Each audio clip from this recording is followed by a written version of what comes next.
Kejaksaan Agung menyebut saudara akan menyerahkan berkas perkara kasus pengadaan menara seluler 4G Bakti Kominfo ke pengadilan. Sejauh ini Kejaksaan Agung telah menetapkan 5 tersangka. Kejaksaan Agung meminta Badan Pengawas Keuangan dan Pembangunan atau BPKP untuk menghitung ulang kerugian negara.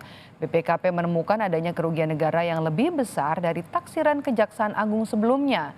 Jaksa Agung Burhanuddin memastikan belum ada bukti hukum yang menunjukkan keterlibatan Menkominfo Johnny G. Plate dalam kasus ini.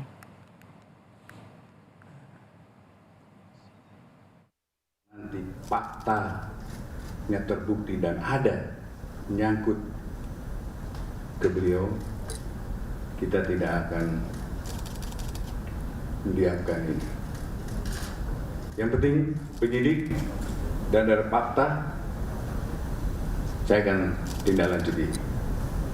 Kemudian yang kedua. Yang kedua, apakah ini merupakan hasil daripada ekspos, Pak? Ya. Yang sudah dijadikan.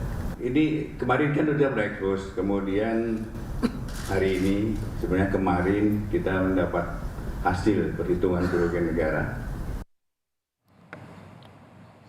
Proyek pembangunan menara pemancar internet cepat 4G Kemenkominfo ditargetkan untuk mempercepat koneksi internet di daerah terdepan, terluar, dan tertinggal atau 3T. Dalam perencanaan, Kementerian Kominfo akan membangun 4.200 menara BTS di berbagai wilayah. Kepala Badan Pengawasan Keuangan dan Pembangunan BPKP Muhammad Yusuf Ateh menyebut kerugian negara dalam kasus ini mencapai 8,03 triliun rupiah. Sebelumnya Kejaksaan Agung menaksir kerugian negara mencapai 1 triliun rupiah.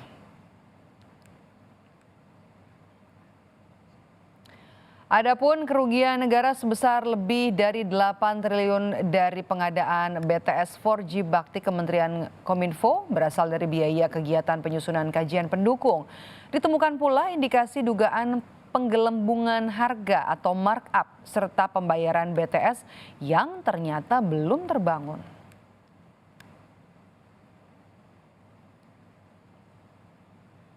Kejaksaan Agung telah menetapkan 5 tersangka dalam kasus dugaan korupsi pengadaan menara BTS atau pemancar seluler untuk internet cepat 4G.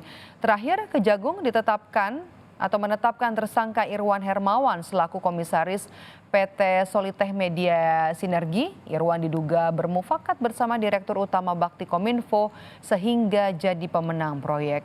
Sebelumnya ada juga nama Anang Ahmad Latif, Direktur Utama Bakti Kominfo yang telah ditetapkan sebagai tersangka dalam rekayasa lelang proyek menara BTS.